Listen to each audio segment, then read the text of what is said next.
अगर आप भी OLX से कुछ परचेज करने के लिए सोच रहे हो तो इस वीडियो को एंड तक देख लो। क्यों बोले तो इस वीडियो को देखने के बाद आपको ये समझ में आ जाएगा कि OLX से कोई भी सामान परचेज करने से आपको कितना बेनिफिट हो सकती है और कितना लॉस होगा, आज की इस वीडियो में हम बात करेंगे। लेकिन सबसे पहले मैं आपको कुछ कमेंट दिखाता हूँ, उसके बाद हम बात करेंगे कि ये OLX पे आपको किस तरीके से ठगा जा सकता है। तो चलिए मैं आपको पहले कुछ कमेंट बताता हूँ। एक भाई का कमेंट है, उन्होंने बताया कि भाई मेरे साथ भी OLX स्कैम हुआ है 1600 का, अब मैं क्या करूँ। दूसरा कमेंट मैं आपको बताता हूँ, सर मैं भी फंस गया हूँ OLX फ्रॉड में। मैंने सारे पैसे दे दिए, गाड़ी तो मिली नहीं, लेकिन गाड़ी भी ट्रांसफर नहीं कर रहे हैं और गाड़ी भी किसी और के नाम से है। इस बंदे ने साफ साफ बताया कि भाई ये OLX में मैं तो पैसे भी दे दिया लेकिन मुझे कोई बेनिफिट नहीं हुआ। ये मैं 2 कमेंट आपको सिर्फ डेमो के लिए दिखाया हूँ कि इस तरीके से लोगों के साथ फ्रॉड किए जा रहे हैं। ऐसे बहुत सारे कमेंट हैं, मैं आपको स्क्रीन पे दिखाता हूँ। ये सभी लोग OLX में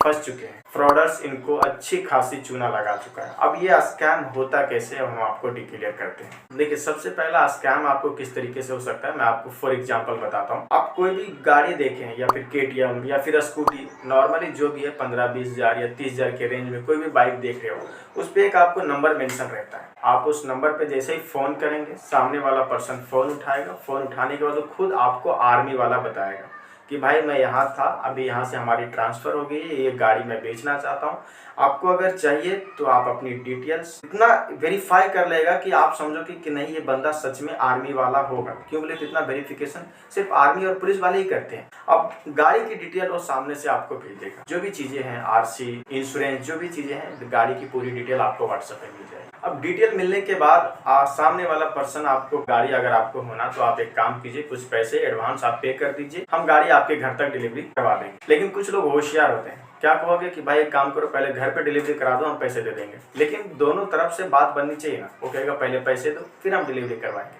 और आप कहोगे पहले डिलीवरी करवाओ हम फिर पैसे देंगे। लेकिन यहाँ पे एक ट्विस्ट है, ना आप पहले डिलीवरी दो ना हम पहले कैश देंगे। एक काम करो, डिलीवरी हम करवा देते हैं, डिलीवरी बॉय आपको फ़ोन करेगा, जो पैसे बनेंगे आप पैसे उसको पे कर दीजिएगा। डिलीवरी वाला सामने से फ़ोन भी करेगा कि सर आपकी गाड़ी आ रही है, किधर डिलीवरी करना है, एड्रेस बताइए। एड्रेस लेगा, लोकेशन लेगा, कुछ पैसे पेमेंट करने के लिए कहेगा।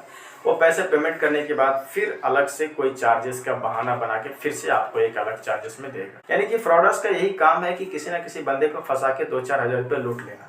ये तो फर्स्ट आर्मी वाला हो गया। और सेकंड है, सपोज आप मान लीजिए कोई फ़ोन कर ले, या फिर वीवो या फिर सैमसंग या फिर आईफोन 15 प्रो मैक्स आपको 15-20 हज़ार में। उसकी पीछे का कारण आप समझ लो कि जैसे वो फ़ोन लोगे, फ़ोन लेने के बाद आपके सामने सब चीज़ परफेक्ट चलेगा, उसका डिस्प्ले सब चीज़ जो भी है नॉर्मली एक बार चेक करोगे। घर आने के बाद जब आप उसे चलाना शुरू करोगे तब जाके आपको समझ में आएगा कि इस फ़ोन में एक्चुअली में प्रॉब्लम क्या है। क्योंकि सेकेंड हैंड सामान तभी कोई बेचता है जब उसमें उसको बहुत ज़्यादा प्रॉब्लम फेस करना पड़ता है। हो सकता है वो आईफोन का डुप्लीकेट हो। तो जब आप फ़ोन को यूज करना शुरू करोगे तो उसमें कभी पिन प्रॉब्लम है, तो कभी बैटरी प्रॉब्लम है, तो कभी चार्जिंग नहीं हो रही है, वगैरह वगैरह बहुत सारी ऐसी प्रॉब्लम आपको फेस करना पड़ेगा। तो गाइस ये कुछ स्कैम थे जो मैंने सिर्फ आपको एग्जाम्पल के लिए बताया, लेकिन OLX पे बहुत अलग अलग तरीके से लोगों के साथ फ्रॉड किए जा रहे हैं। कोई कहता है कि भाई अगर ये सामान भेजा रहे हो ठीक है, मैं पैसे पे करने के लिए तैयार हूँ, आपको 1 रुपये का QR कोड भेजा है, उस पर आप वेरीफाई कर दीजिए कि आप ही वो पर्सन। 1 रुपये का पे आप जैसे करोगे आपके बैंक अकाउंट से पैसे कट जा रहे हैं। ऐसे ऐसे कमेंट आ रहे हैं लोगों का। अब बात कर लेते हैं, सपोज अगर आपके साथ किसी भी तरह का फ्रॉड हो जाता है तो आपको करना क्या है। सबसे पहला है कि आप अपने लोकल थाने पे जाके कंप्लेन कीजिए। दूसरा, अगर साइबर फ्रॉड है, किसी धोखाधड़ी के जरिए आपके पास पेमेंट हुआ है, तो बैंक फ्रीज करा सकते हैं, बैंक में कंप्लेन कर सकते हैं। नहीं तो साइबर फ्रॉड का एक हेल्पलाइन नंबर है 1930 पे आप कॉल कर सकते हैं। तो अगर आपके साथ फ्रॉड हो गया तो एक बार कोशिश कर सकते हैं कंप्लेन करने की, लेकिन पैसे मिलने के चांसेस बहुत कम रहते हैं। ये मेरा ओपिनियन कहता है। एंड दूसरा सजेशन मैं आपको देता हूँ कि कभी भी OLX पे तो आप सामान ही मत खरीदो भाई, कोई भी चीज़ रहने दो। अगर आप कोई सामान परचेस करना ही चाह रहे हो सेकेंड हैंड, तो आप अपने किसी फैमिली पर्सन से बात करो, कोई फ्रेंड को बोलो। हम 10 आदमी को बोलेंगे तो क्या एक के पास नहीं रहेगा?